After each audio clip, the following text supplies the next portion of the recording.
Our meeting's live. Okay, we're all set? Yep. Yep. Okay, No, I can't hear Joe. You're muted there, Mayor. sorry. If I could ask you to please stand for the Pledge of Allegiance. Okay. Chair, thank you.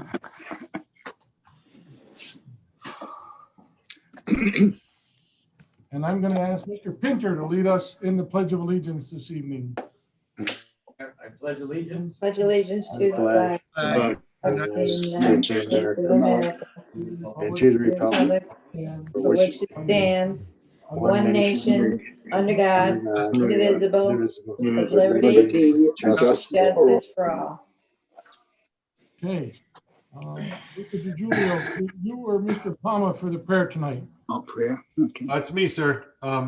Thank you. We are thankful for this day you have given us, its blessings, its opportunities, and its challenges. May we appreciate and use each day to do what is right for the greater good of all that we diligently serve and represent. We pray for strength and guidance as each day's duties and challenges are embraced. May we be challenged to give our best always, and may we be assured of your presence within and among us.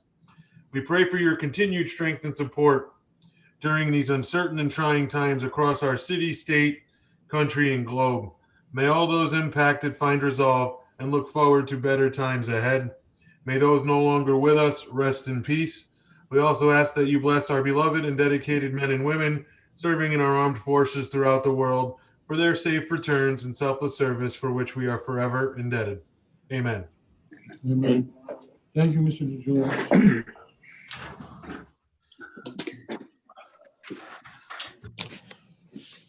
Folks, before I go into the roll call, we found out a little bit of bad news, sad news yesterday. One of our gals in the tax department was suddenly killed in a tragic car accident yesterday afternoon, Sharon P.H. And so if I could, I'd like to ask everybody if we could just bow our heads and say a prayer for her and her family, have a moment of silence. Thank you.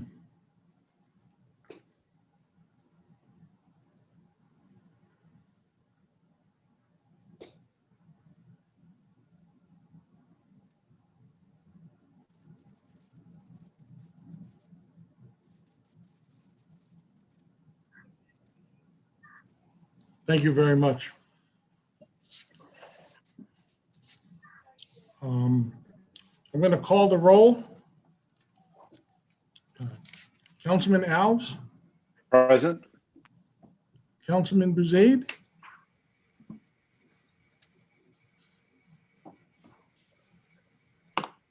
See his Councilman iPad. Buzade. Present. I see him. Okay. Mike Esposito, Present. Mr. Levy, Present. Mr. Salvatore, Present. Mrs. Stanley, Here. Mr. Tabersack, Present. Mr. Fox, Present. Mr. Priola, Here. Mr. DiGiulio, Here. Mr. Palmer, Present. Mr. Henry, Present. Mr. Knapp, Here. Mr. John Esposito III, Here. Mr. Santos, Present. Mr. Perkins, Present. Mr. Visconti, Present. Mr. Chianese, Present. Mr. Otello, Here. Mrs. Camisa, Here. and Mr. Molinaro. Here. Okay, let the record reflect that we have 21 members present, 0 absent. At this time, we have a notice of a special meeting. There will be a special meeting of the City Council on Monday, April 19th, 2021 at 8 p.m. via virtual Zoom. And at this time, I'll entertain a motion to accept the return to service. So moved. Present. Mr. DiGiulio and seconded by Mr. Chianese to accept the return to service. All those in favor, please signify by saying aye. Aye. Any Aye. opposed? Okay. Is there anybody opposed? Anybody abstaining?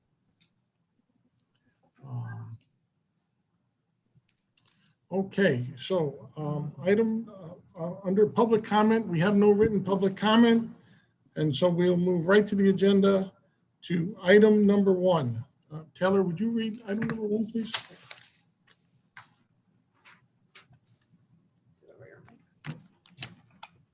Item 1, Danbury Public School Bond, 99 million, Danbury Career Academy. An ordinance appropriating 99 million for the purchase of real property, including common interest community units and development rights for and the planning, design, acquisition, construction, and furnishing of a new grade 6 through 12 at Danbury Career Academy School, and authorizing the issuance of 99 million bonds to the city to meet said appropriation, and pending the issuance thereof, the making of temporary borrowings for such purpose. Your Honor? Okay. Who's that? Mr. DiGiulio? Yes, Your Honor. No, Mr. DiGiulio. Thank you. I move to adopt the resolution and motion to receive the communication adopting the ordinance and documents entitled, and I'm going to read it complete, so just bear with me. An ordinance appropriating $99 million for the purchase of real property, including common interest community units and development rights for, and the planning, design, acquisition, construction, equipping, and finishing of a new grade 6 through 12 career academy school, and authorizing the issuance of $99 million in bonds of the city to meet said appropriation, and pending the issuance thereof, the making of temporary borrowings for such purpose. Such adoption to be in accordance with procedures and process authorizations in Governor Lamont Executive Order EO7-S7 as extended, together with findings by this council as herein stated, that as confirmed within section 9 of the referenced ordinance, the use of the referenced executive order is reasonable and necessary to prevent significant financial loss necessary for the protection of persons and property within the city, necessary to act immediately and during the course of a continuing public health and civil preparedness emergency, during a time when any in-person or other gatherings and public sessions or combinations are not recommended, together with the completion of appropriate and necessary posting, publication and related notice, public comment and related process as required by Executive Order EO7-B1. The City Council fully recognizes it could have chosen to refer this recommended ordinance for public referendum, however, makes this determination to utilize EO7-S.7 intentionally and purposefully to safeguard and protect and secure the public health, safety, and welfare of the Danbury community and its residents. Second. Motion's been made and seconded by Mr. Cheney. Was that you on the second, Mr. Cheney? I'll take it, yes. Okay, so motion's been made by Mr. DiGiulio and seconded by Mr. Cheney. Under discussion. Your Honor, just one quick question. I didn't ask at the committee of the whole. Sure, that's why we're here, Ms. Cheney. Go right ahead. Two things is, to Antonio, when's the projected completion date? Do we know? I have been eagerly awaiting this question. Thank you so much, Mr. Chinese. I don't want you to be I disappointed. spent so much time putting a master schedule together, nobody cares. So, thank you. Yes, let me give you that highlight. Let me go to my notes. And please don't say nobody cares, Mr. Iadarola. Occupancy slated for August of 2024. Our construction is actually slated for right around April of 2022. So yeah, we're looking to occupy the building the start of the school year on August 2024. Okay. And just to follow up with Dr. Sal. Sure, I think Dr. Sal, he was having connectivity issues, but I think he's here. Yep, he's here. Okay. You mentioned it at the committee of the whole with the number of children expected year to year. How is that going to impact you over the next 2 years before this school goes online? We're gonna be crowded. I mean, you know, what we do, Mrs. Denise, is what we've been doing right along.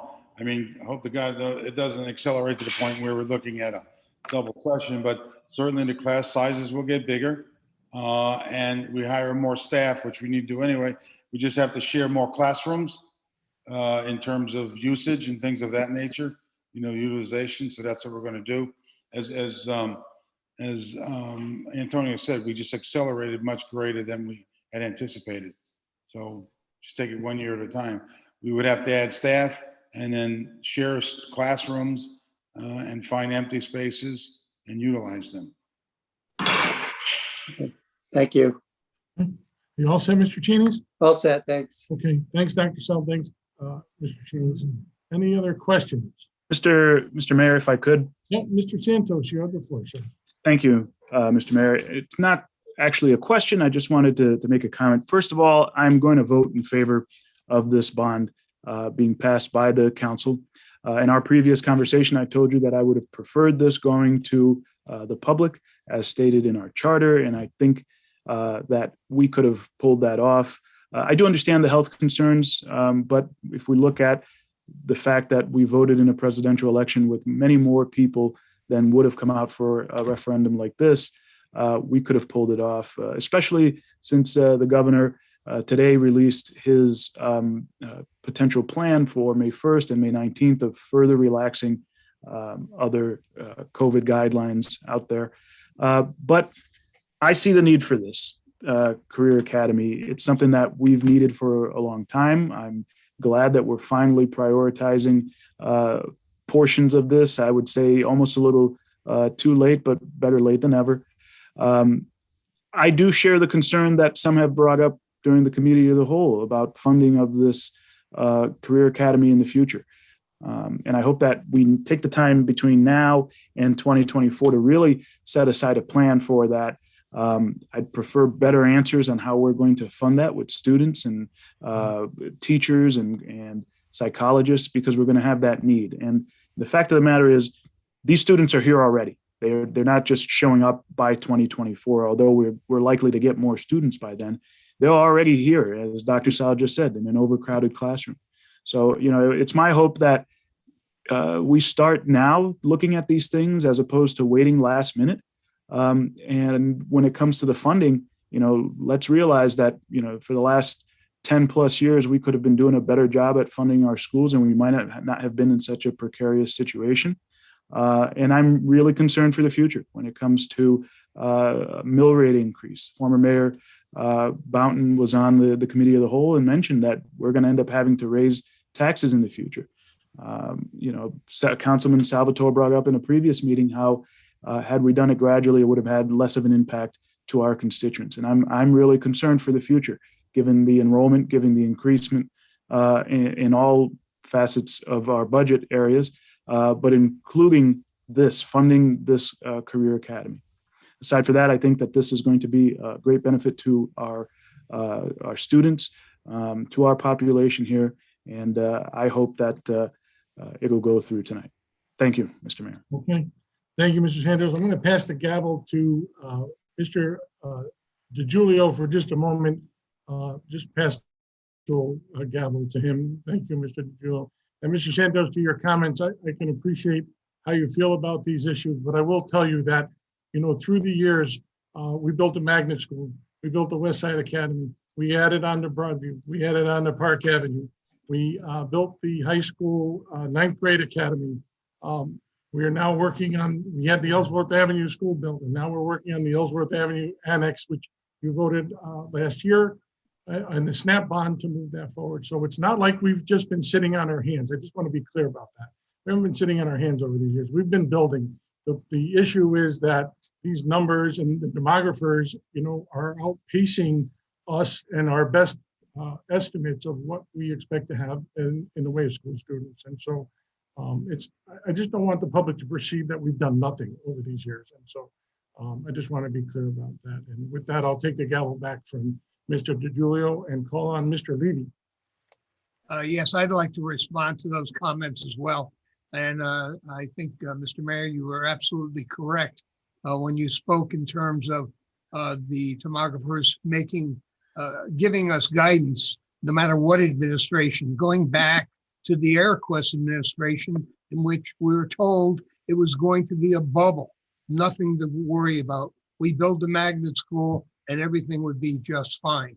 Well, that continued along with every superintendent that's been in that seat since, and every mayor getting crystal ball types of estimations.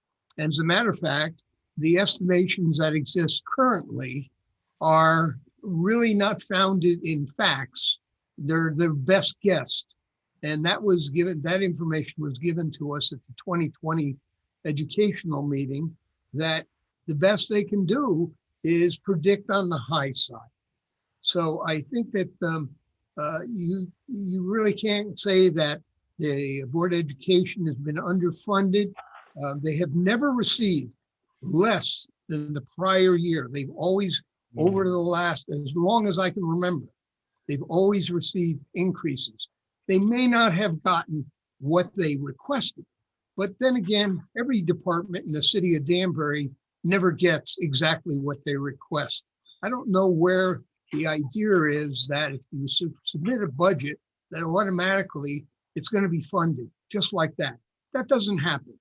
There's a lot of things in the city that we have to take in consideration. Although education is our highest priority, we also have other services that must be provided to the residents. And we have to do it in a balanced way. There may be certain areas of the city that can afford a tax increase, but there's also a large majority of the city that cannot afford a tax increase, especially in the COVID times that we exist in. So I think it's a little bit misplaced to say that we've shortchanged them in the past, the educational system, without really looking at what happened and looking back at that budget book, and you'll see every year the Board of Education gets an increase. It may not be what they wanted, but they get an increase. And it still consumes 51% of our entire tax base. So I just thought we should clarify that. Thank you, Mr. Levy. Any other questions on the motion? Mr. Mayor, may I just make a quick comment because I can't seem to. Sure, Mr. Hydrola. So I'm a little taken back by what I just heard, because I'm tired of building schools. Every time I thought I was going to get a break and get maybe 5 or 6 years off where I can actually build bridges and do a bunch of other public improvements, I'm back to building schools.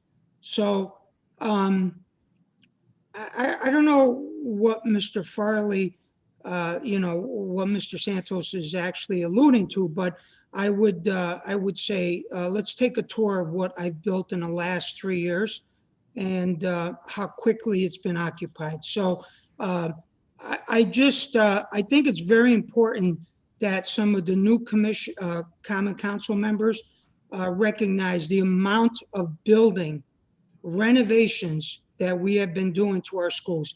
Boiler projects, roof projects, replacing tanks, building additions, installing modulars, working with our Board of Education folks to make sure that we balance their needs as best as we can, and doing it on the fly with the Common Council supporting all of our capital funding requests. So I'm just a little taken back by it, but and any time that you would like to take a little ride with me, I will let you tour all of the schools that we built in the last 3 years that were completely occupied in a matter of 1 year at full capacity when our demographer said they should last us for 8 years.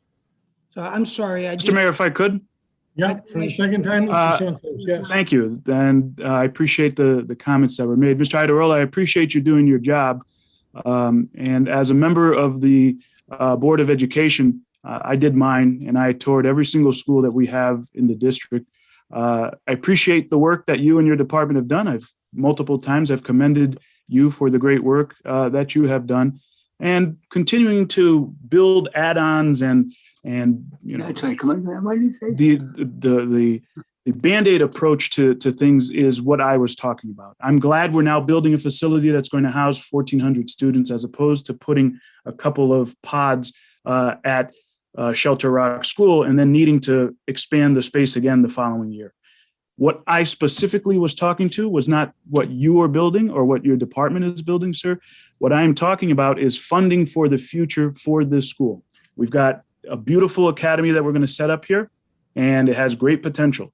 What we as a council have to do is now appropriate the funds for the future for this academy, where the students are going to get what they need to out of this learning model. I wasn't talking about what you're building, but I appreciate you doing your job, and we'll continue to do ours. Thank you, Mr. Mayor. Okay, Thank Mr. you, Mr. President. I appreciate that. Mr. President. Neversek, you're on. Okay, I also was on the Board of Ed for 10 years, by the way, and all. And I hate that we're getting into this political thing, but the thing is, remember, we did have proposals for another middle school and another high school way back 2007, maybe, or somewhere around there. But that's over the, you know, it's gone. Okay, but the thing is, I think we come from different perspectives and all. What is the highest priority for our students? Okay, I would have loved to have seen another middle school and another whole high school. Well, we didn't get it, and I'll be honest. And so the Board of Ed and the city, with Mr. Iola and so forth, were very creative. I'll be honest, and both. Okay, we didn't get the whole pie, but the thing is, we didn't go into the pits completely either. Okay, we came up with creative solutions. Like, and I say, Dr. Sal was involved in that. The mayor was involved in it. It was bipartisan. If you look at it, the Board of Ed this proposal is pretty much, you know, backed by both parties on the Board of Ed. You know, it's not. So we're getting into politics. But the one thing I hope we do is, I hope we prorate the tax increases steadily through, because that's the one that hurts, that will hurt the public the least if we spread it out. And it's been brought up by, you know, people, I think, on both sides, and also I think by some of the voters who sent in questions. So I would just like to go on with this and just hope. I hope to see. I'm still be around to see this career academy built. Okay, and you know what? It's nice to see Danbury doing something. Maybe it's a pilot program that maybe can be a model, you know, model for the whole state, instead of being 169th out of 169th, no matter how you figure out wherever it is. Okay, but being at the top of something new. To me, I think it's a great challenge, and I'm looking forward to it. Okay. Thank you, Mr. Taversek. Appreciate those words. Anybody else under comments? Mr. Mayor? Mr. McCullough. Thank you, Mr. Mayor. I've always said that it's, if not more fun, certainly a lot better to, regardless of how difficult it is, manage an institution that's growing, expanding, and not contracting, for all the difficulties that we're facing, not only with the schools, but with the roads and bridges, infrastructure, with the increasing amount of people coming to the city and the increasing amount of services that they demand. As difficult as that is, it is a far cry from managing something that's contracting. So we're, to a large extent, victims of our own success. But it is true that we are here tonight because of political decisions that were made over the last 20 years, 30 years, 40 years. It's really since the 1970s.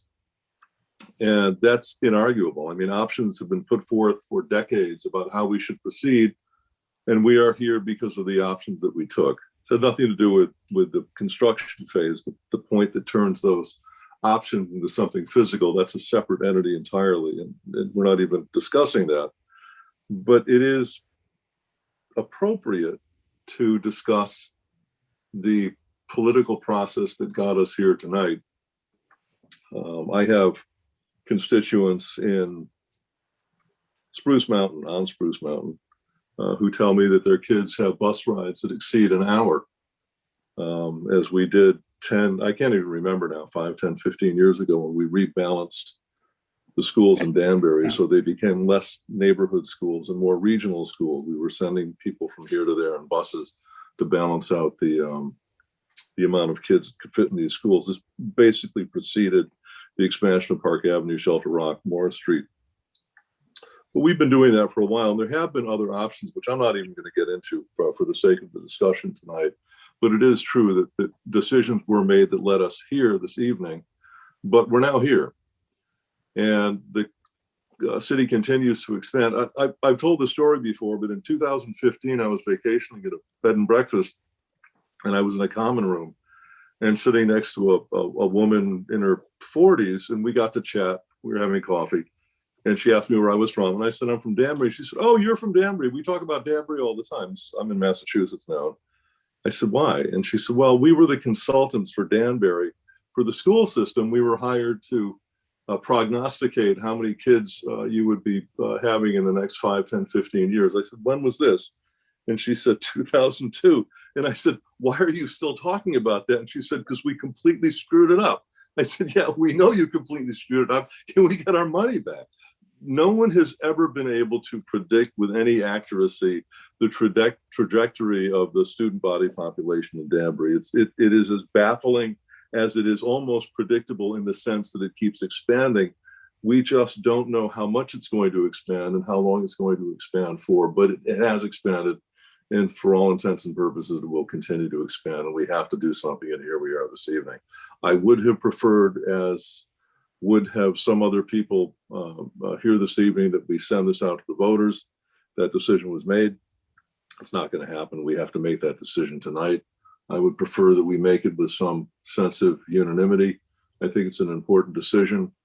I'd like to get this behind us so that we can start working to turn this political concept into a physical reality under the guidance of Antonio Iadarola and his team.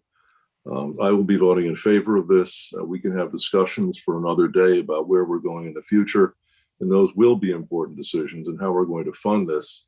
One thing that's looming on the horizon, of course, is the balance of assets when it comes to the revaluation. And if what I hope doesn't happen happens, and that the burden falls almost exclusively on the residences to the exclusion of commercial property, we're going to have a serious issue on our hands, a serious issue, and we're going to have to deal with that one. And that's going to be in as soon as 24 months. So that's something that's coming up on the horizon. Anyway, I just like to proceed with this. I'm not calling the question, but I do have, I am supporting this, and this political process does have my support. Thank you. Your Honor. Thank you, Mr. Otello. Appreciate that. Mr. DiGiulio. Thank you, Your Honor. I have a question, a brief question and a brief comment. My question through you as the chair to Mr. Iadarola. I just, the banker in me has to talk a little bit about numbers, even though it's 9:30. I just have to. Well, I want to confirm some understanding and outline, how incredible some of this really is. If my estimations are correct, this is a $99 million bond. However, $93 million of it is reimbursable at 80%, plus the $6 million additional to get to 99 million is an obligation ultimately of $24,600,000 to the city net. And then that $24.6 million obligation to the city is generating a 315,000 square foot education facility, 250,000 square feet. I'm just reading from the ordinance and prior communications about the 3 pod units, plus the 65,000 square feet multi-purpose space. So if I do some simple math with that and divide the square footage into the 24.6 million, we're coming up with a net cost to the city of about $78 a square foot, which is, in my mind, an incredible bargain. I don't know if you can build a shed for that these days. So that's really great. I just want Mr. Iadarola to kind of confirm or deny my back of the napkin arithmetic there. Sure, Mr. Mayor, if you would allow me. Sure. The way the bond is written is it provides the city some flexibility regarding final square footage numbers. Let's also understand the fact that I'm obligated to meet what's called a square foot requirement by the state. That square foot requirement limits how much building I renovate or construct.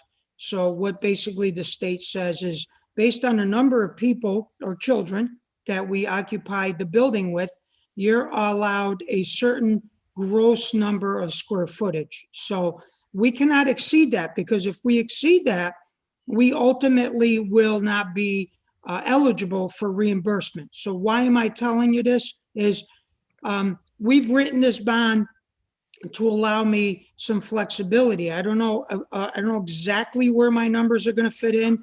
I might be 1,000 or 2,000 square feet, one side of the number that you just made reference to. So it gives me that flexibility. But I do want to tell you this: the city of Danbury, not because we compromise our construction, have been building schools in the most efficient manner that any other state agency, municipal agency has been building it. So and it's because we eliminate a lot of the middle folks that you typically would see in a construction project. We manage all of our projects in-house, and we do it with very small staff. It's basically myself and 2 other folks. So yes, the numbers that you may reference to, there's no way we're building anything for $70 a square foot. You're absolutely right. You can't build a shed for 70,000 square feet. This allows us the flexibility with the state for me to be able to put an application forward that meets our final needs once the school BOE gives me their final ed specs. So we gave ourselves that flexibility, working with bond counsel, working with our finance director to give us that flexibility to do that.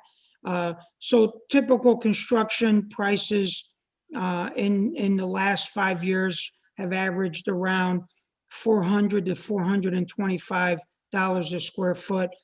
Danbury, because we eliminate all of those consultants that typical municipalities use, we've been coming in right around $375. In fact, the state is looking to see how our business practices have been implemented, because they would like to model those also, in addition to what we're doing on this project. So I hope that explains a long-winded explanation, but our ultimate goal is to not build any more than 231,000 square feet. That's renovation and building addition. That perfectly matches our space standard guidelines, and we will get full reimbursement for the 231,000 square feet. The rest of that gives me some flexibility to work with the Board of Education in their final preparation of ed specs, because ultimately I build a building to accommodate their educational needs. This has nothing to do with what I would envision as a beautiful building or a beautiful school or the mayor or anybody else. Ultimately, our true test of whether or not we hit the target is if we can accommodate that ed spec that our colleagues on the Board of Ed come up with and have a vision to educate our kids. Thank you, Mr. Iderol. I think that helps clarify things. And again, with just looking at the numbers in front of us and that rough arithmetic, it sounds like it's really more like in the low 100s, still a third of what you've been able to come in at with prior buildings. So it's obviously a great savings to us. I'll end with just a comment in general. I thought there was a lot of great question and answers during the committee of the whole in the prior meeting. So my efforts will not to be redundant there. I thought everybody, had great points. I just wanted to say that, I'm in favor of this, like many colleagues on the dais, and encourage, everyone also to be in favor of this and pass this and get us through, keep this momentum and process of moving forward, addressing our student population needs, keeping everybody safe in the meantime, and the dollars and cents of it just speak for themselves. I also just wanted to end and just, I hope everybody feels proud, as a council in what we're able to accomplish. It's easy to get caught sometimes on what's not happening, but I think we've shined a light on what has happened. And I know I'm proud, and I hope everybody else is proud that we're doing what's necessary. We will have a positive impact on our children and our families in time to come, and are being as fiscally responsible as we can in doing it. So there's a lot to be said there. And Mr. Mayor, thank you for the floor. And just when it's time for the vote, if we could do that in the form of a roll call, that'd be appreciated. Okay, Mr. Sure, we take care of that when we do the vote. Mr. Perkins, you have your hand up. Thank you, Mr. Mayor. Through you to Mr. Idarola. Sure. Antonio? Antonio? Yeah. He's here. Please proceed, Mr. Perkins. I think that part of your last statement answered the question, or may have headed in that direction that I'm about to ask. But I guess my question is, we've grossly underestimated the population growth for decades. How come the state didn't allow us to make a larger, use more of that space to build out a larger building? So this is, and to some degree, it kind of ties into some of Farley's comments. So the Board of Education, all Board of Educations across the state of Connecticut hire what are trained demographers specializing in predicting all of the factors that drive the population in a school system, just like we did. And these consultants, independent of the city, working for the Board of Education, gave us projections, and we went out and built schools based on those projections. Unfortunately, those projections didn't work out. This is very different than, it's not any different than the weatherman, right? I live and die by the weatherman. Oh, we're gonna have snow. And the snow never comes. Or we're gonna have 3 inches. I get 24 inches, right? I put all of these folks in the same category. They make these wild projections. They don't get fired when they miss the target, okay? So, but I'm gonna tell you this, the Board of Education this time hired one of the best firms in the entire state of Connecticut. What makes them the best? I don't know. Do we look at their track record and see where they've been in the last 10 years, where their projections are, and what actually was the population in a school district? We can't, but we do know that they've done incredible due diligence. They looked at all of the driving factors in Danbury that not every other community in the state of Connecticut has. So they, in my opinion, they provided us with more insight, and with Sal's leadership in securing this firm. They're not cheap either. It's not saying that they hired cheap firms before, but these folks are hard to get because they're well demanded, and they provided us projections. When I presented those projections to the state, the director of grants said to me, Antonio, you guys are growing at a path that we can't even put it on the radar. Your numbers are so out of the realm of what's happening in the tri-state area that I'm going to give you a little wiggle room, not a lot of wiggle room, but I'm going to give you a little wiggle room in having you justify to me going a little bigger of a school than your potential projections can support, because you guys have exceeded your projections over the last 10 years. So it's not poor planning by the Common Council over the last 10 or 15 years. It's not poor planning by the city, and it's not poor planning by the Board of Education that we are continuously filling these brand new additions that we built. It's because our growth is off the chart. Nobody can even get their hands around it. And that's what's happening here. So we hope to change that with the new demographer. And we hope to be able to fit in to a school addition that's not going to be completely overtaken in the first 2 or 3 years. And to be honest with you, I prayed to God I'm going to get a little break from building schools. That's one of my biggest hopes here. Okay, just a quick follow-up. I mean, if the demographer group is looking at data in Connecticut, they're looking at the wrong data. They need to be looking at data in the surrounding states. That's what they should be looking at, but that's just my opinion. But I do appreciate the opinion. You never did say how much of a percent increase from your original plan new bill out is. Is there kind of like just a ballpark that we can, toss around in our heads? Sure. So I have the actual enrollment projections in front of me. I'm thinking that's kind of what you might be looking at. So in rough numbers, based on where our baseline is right now, let's just talk about the high school. The high school is probably the biggest driver of this space. We're completely filled to the gills in our existing high school.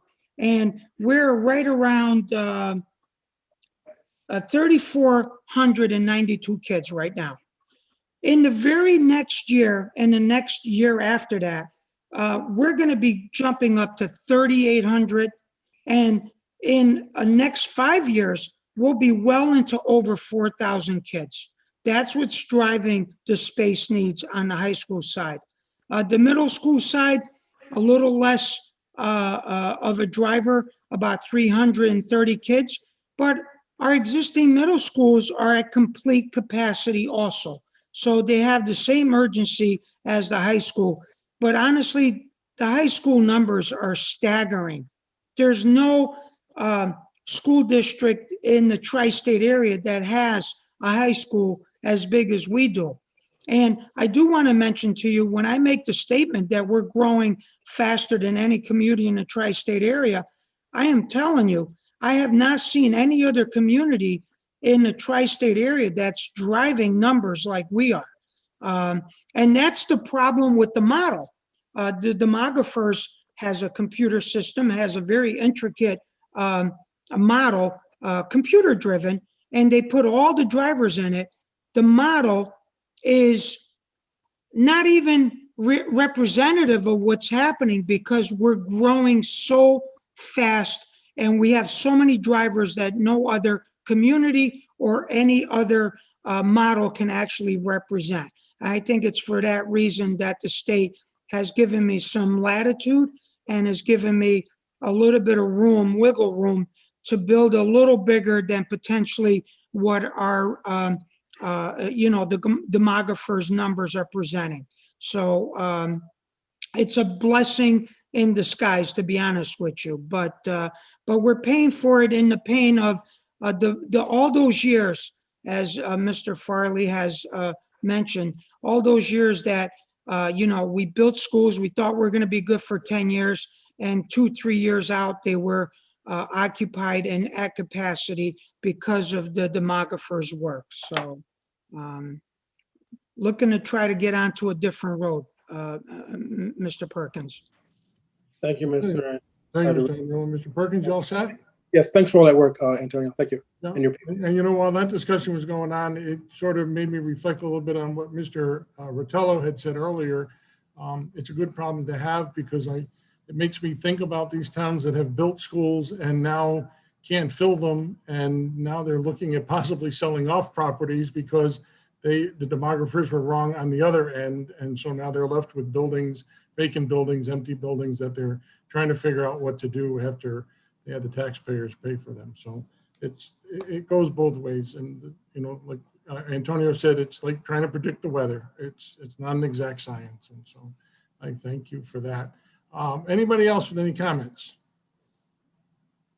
Anybody else with any comments? Seeing none, I'll do a roll call vote. Mr. Alves. Yeah. Mr. Bouzaid. Mr. Bouzaid? I think he's frozen.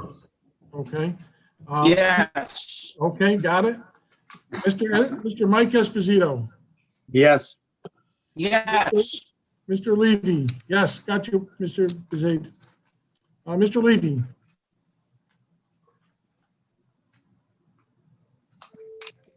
Yes. okay. Mr. Salvatore, Yes. Mrs. Stanley, Yes. Mr. Tabersack, Yes. Mr. Fox, Yes. Mr. Priola, Yes. Mr. DiGilio, Yes. Mr. Palma, Yes. Mr. Henry, Yes. Mr. Knapp, Yes. Mr. John Esposito III, Yes. Mr. Santos. Yes. Whoa, he voted for it. Mr. Andrew, could you mute yourself, please? Mr. Perkins, Yes. Mr. Visconti, Yes. Mr. Chinese, Yes. Mr. Rotello, Absolutely. Mrs. Camisa, Yes. Mr. Molinaro. Definitely yes. Okay, so Unbelievable. let the record reflect 21-0 unanimous decision by the city council.